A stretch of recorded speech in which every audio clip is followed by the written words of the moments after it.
It's the weekly feed, Kyle Meredith, and setting in the presence of legends. I can bestow that upon you, right? I guess. Dan the Automator, Del the Funky Homosapien. Yeah, together right now is Deltron 3030. It's about time. It's only been a minute. Minute, 14 years, 1 minute? I guess when you're talking about the entire span of time, it's only been a minute. But in terms of like thousands of years, that's just a blip. Yeah. It's with like on the cosmos. It's like everything's just like a little bitty marker on the calendar. That's barely like a day in terms of, you know, development. Yeah, no, but it's great. Deltron 33. I mean, it had, I guess, been gone long enough that the legend had kind of taken on its own personality, you know, what everyone was thinking it could be, what everyone would want it to be, and is it ever really going to happen? Right. Which you guys kind of perpetuated through the years too. Well, you know, we thought about stuff, and you know, we did it eventually. Yeah. Just took a lot of work. Right. I'm saying for me, you know what I'm saying.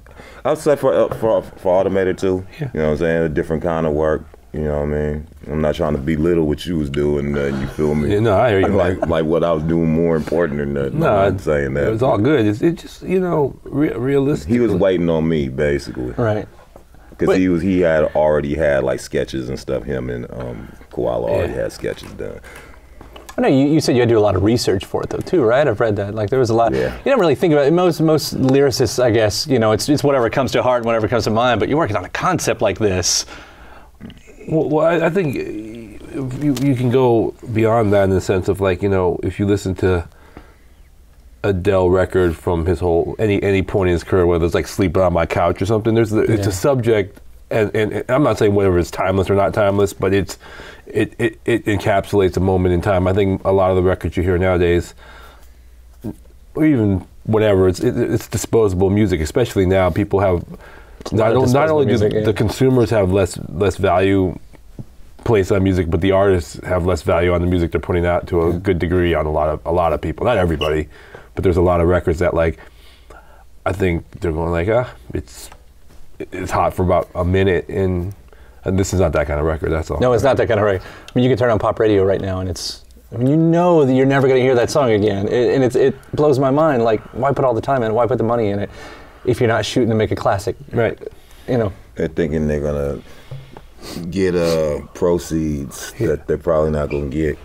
You know what I mean? It's just like he said, the music has just been devalued. I think. My theory is this: like, music, you can't really sell it.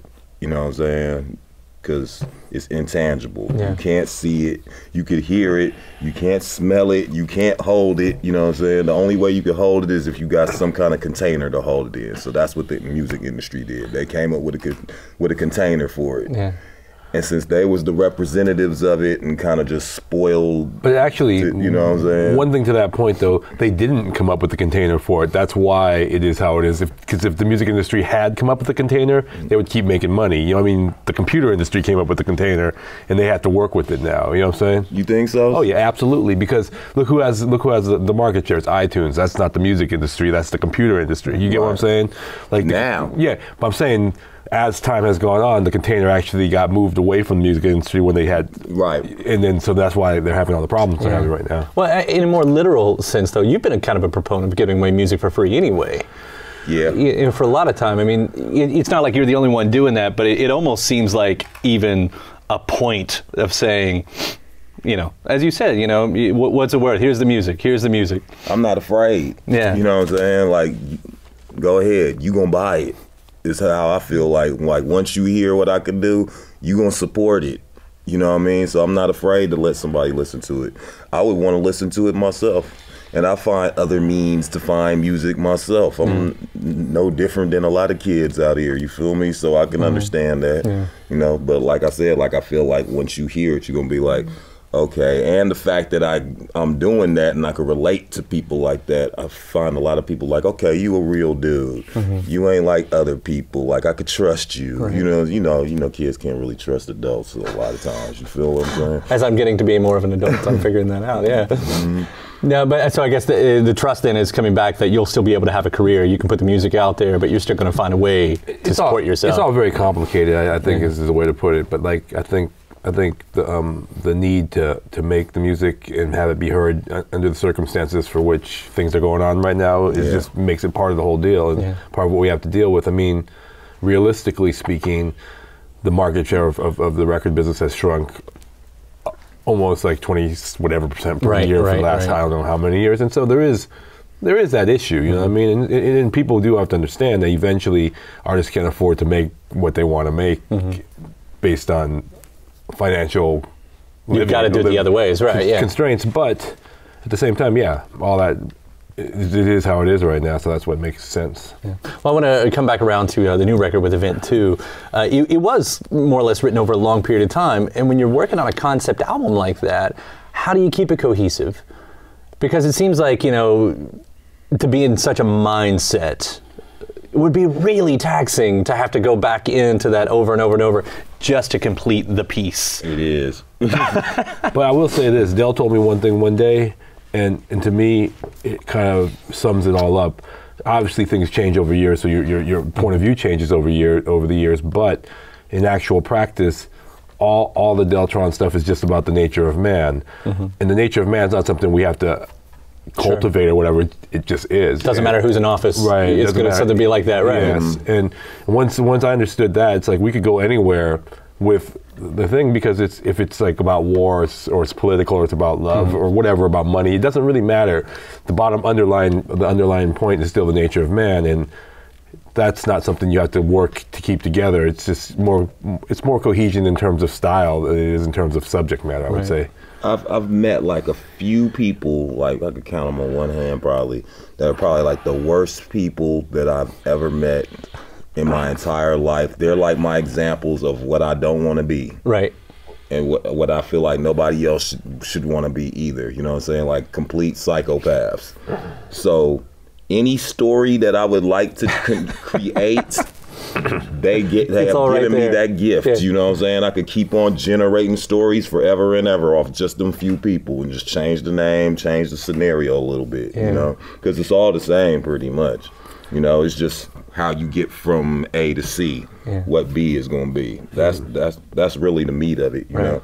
Just like he said, basically. No, Del's a poet, so whatever he writes, I expect it to have a certain quality of a rhythmic thing, because it's the rap part of it, but also subject matter, and beyond that, like I said, the overriding subject exists for all of us. It's just the details at that point.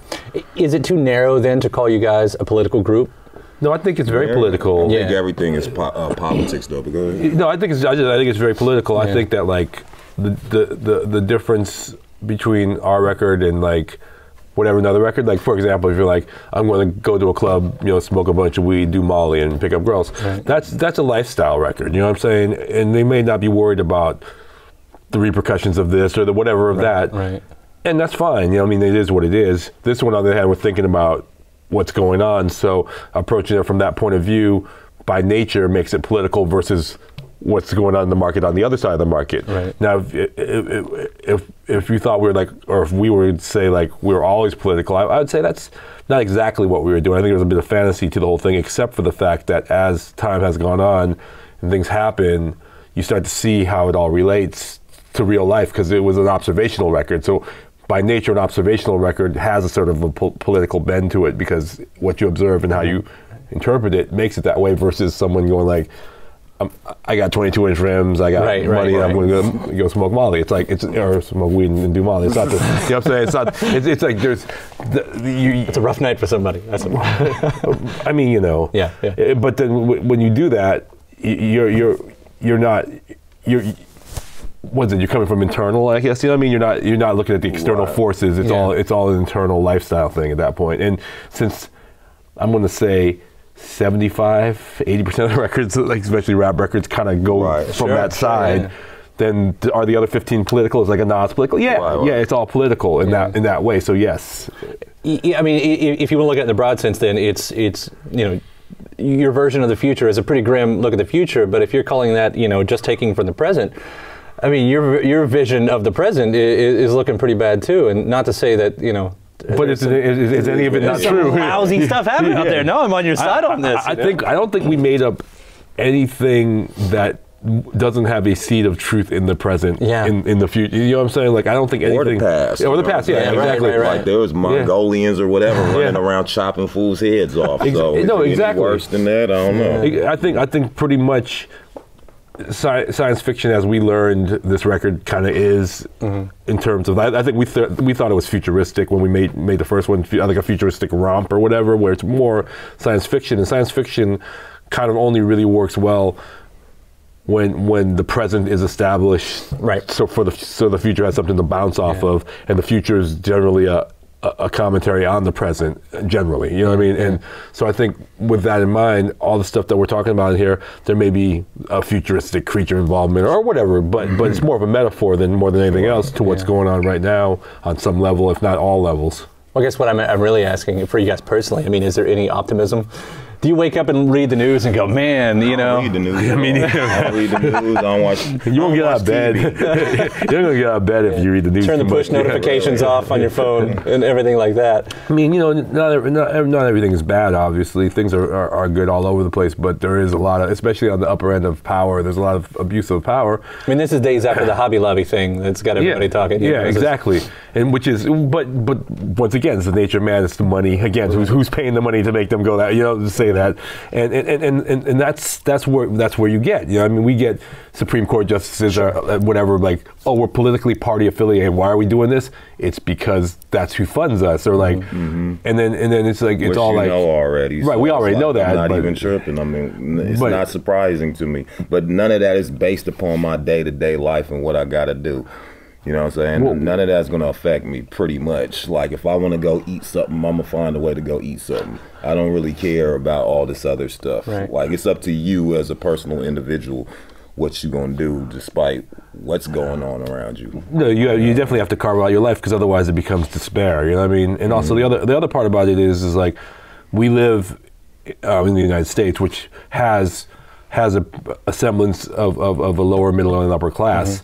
It's when you get to the countries that don't have the middle class is when you really see the oppressive nature of stuff. And we see it and we complain about it, but it's in a way, we're in the, like, especially in the middle, you're in the bubble of like, well, we're doing okay, we have some stuff going on, and we're not, you know. It's an illusion of hope. Yeah, exactly. It's an illusion of hope. It's also an illusion of hope for the lower class, because a poor person, it really takes a lot to imagine you're going to be super rich, but it doesn't take so much to imagine that you might be middle class. Yeah, it's the carrot they're dangling in front of you. And the thing is as they crush the middle class, and when it becomes crushed in countries, that's when you get the anarchy, actually, because people are like, we will never be that. Let's blow this all up. Yeah, exactly. You know, and that's always the concern. I live around it. You know, there's a weird trend around where I live at, where I'm starting to see people walking down the street with their whole life in like suitcases. You know what I mean? I'm like, damn, like fresh, new. You know what I'm saying? Like, so it's not like they've been homeless for a hell of long or nothing. They like just newly homeless and just looking like real mad. Like, you know. That's how quick Detroit fell apart. Okay. You know, well, I mean, the auto industry went down. That was a reason, but it's kind of like you're talking about, just you know, fresh on that. You know, people just happening like that in such a quick. And I've never seen that before, so I'm looking at it like, damn, man, like that's messed up. Like, you know, the freeways over here, like I see lines of people, like they're starting to have like a little camp out over there. You feel me? Like I'm like, damn, this is crazy.